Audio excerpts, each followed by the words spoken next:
Akila Asifi n'est pas une professeure ordinaire. Elle consacre sa vie à donner une éducation aux filles de réfugiés au Pakistan.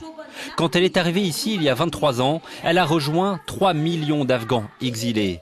Les filles dans ce camp ne pouvaient pas aller à l'école à cause de familles trop conservatrices. Toute seule, Akila a changé leur vie.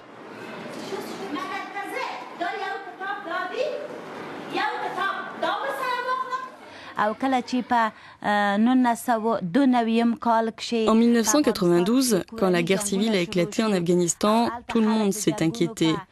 Moi aussi, j'ai dû quitter Kaboul et l'Afghanistan.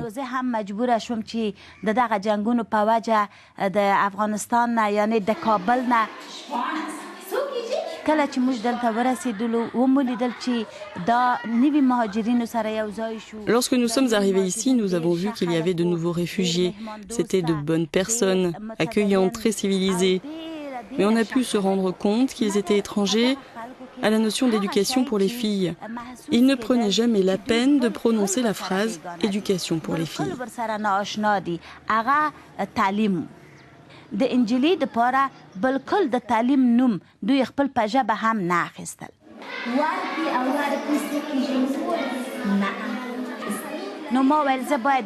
Donc j'ai pensé que j'allais leur donner un coup de main.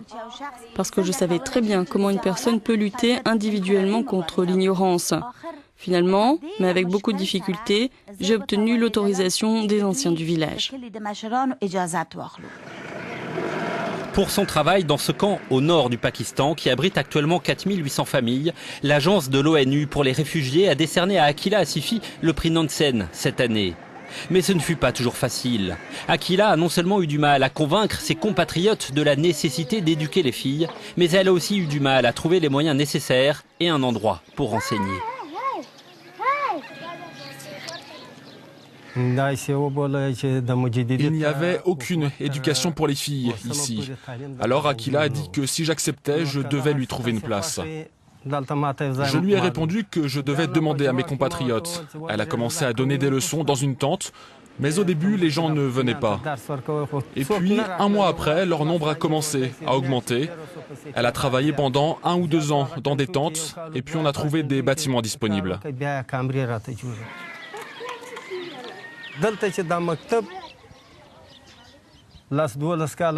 Son école a fonctionné pendant 10 à 12 ans. Les gens ont compris ce qu'il se passait quand ils ont vu les enfants apprendre. Une par une, les écoles ont ouvert, une près du marché d'abord, puis une autre, et encore une autre ailleurs. Le dévouement d'Akila a payé. 23 ans après son arrivée au Pakistan, plus de 600 filles sont inscrites dans 5 écoles du camp, y compris les filles des villages voisins.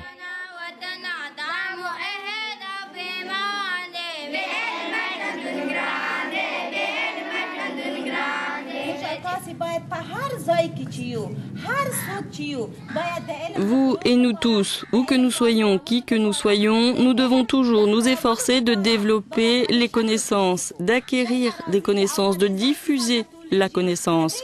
En venant ici, nous n'avons qu'un seul but, et c'est pour obtenir quoi? La connaissance. Les enfants peuvent aller à l'école jusqu'à l'âge de 13 ans. Plusieurs langues sont enseignées, l'ourdou, le pachtou, l'anglais et aussi les matières essentielles telles que les mathématiques, l'économie ou encore la biologie.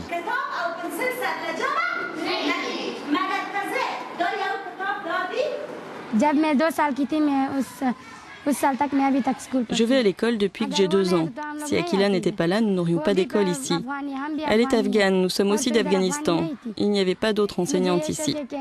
Moi, je voudrais être instruite et devenir comme Akila, devenir médecin ou quelqu'un comme vous ou ingénieur. Je veux devenir quelqu'un d'important. Je lis tous les messages de mon père sur son téléphone. Je lis les factures d'électricité. Je suis celle qui lit tout ce dont nous avons besoin.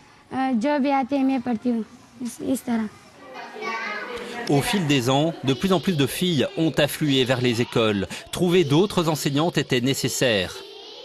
Wazira est l'une d'entre elles. Elle aussi a fui l'Afghanistan. C'est Akila qui lui a appris à enseigner.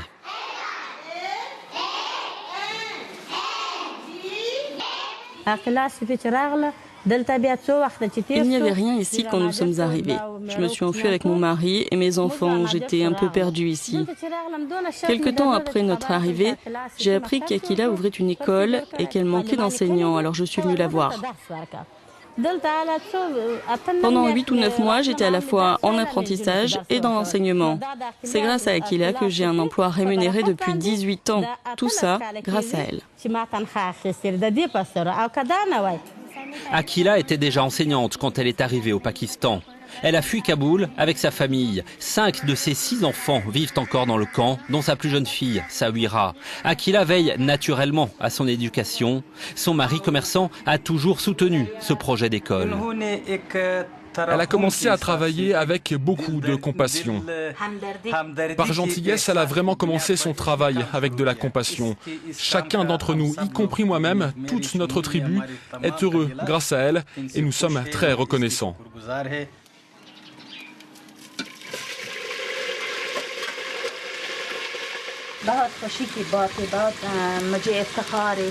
Je trouve beaucoup de plaisir dans mon travail. Je suis fière d'être une femme, une professeure. J'ai gagné un prix international. Je suis vraiment heureuse.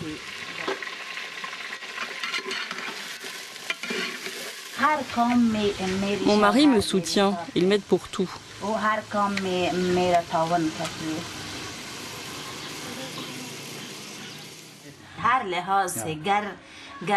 À tous les égards, les familles ont changé. Les gens vivent beaucoup mieux qu'avant. Beaucoup de personnes se sont épanouies grâce à l'école. Chaque foyer a une fille éduquée jusqu'à ses 13 ans. Le travail d'Akila ne s'est pas arrêté à l'éducation des filles afghanes. Elle a également ouvert sa porte aux filles des villages pakistanais des alentours. Certaines marchent plusieurs heures tous les matins pour le privilège unique d'aller en classe 6 jours par semaine.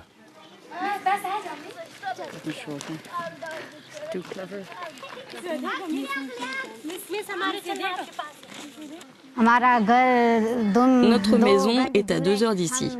Je dois venir à pied. Nous sommes pauvres. Dans notre village, les garçons peuvent aller à l'école jusqu'à 10 ans, mais les filles n'y vont que jusqu'à 5 ans. Donc il n'y avait pas de classe pour moi et on n'a pas beaucoup d'enseignants non plus.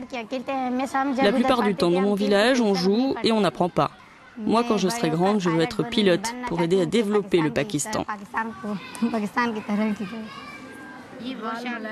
Dans le village de Faiza, sa tante a elle aussi bénéficié de l'enseignement d'Akila.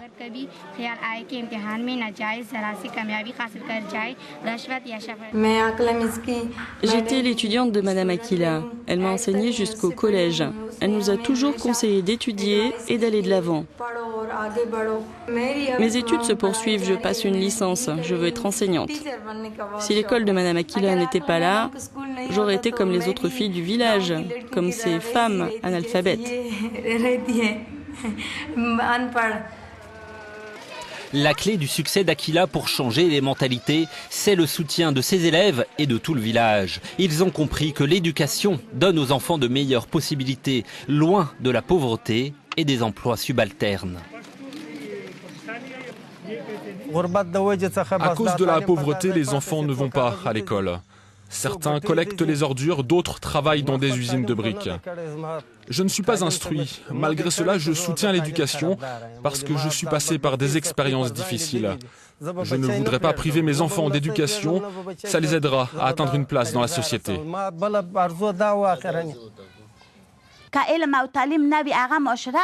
Sans la connaissance et l'éducation, une société reste sous-développée. Parmi nos filles en ce moment, 125 ont obtenu leur diplôme. Et plusieurs d'entre elles ont suivi des études supérieures. Et maintenant, elles travaillent, elles ont un emploi. Elles sont à l'origine du bonheur de leur famille.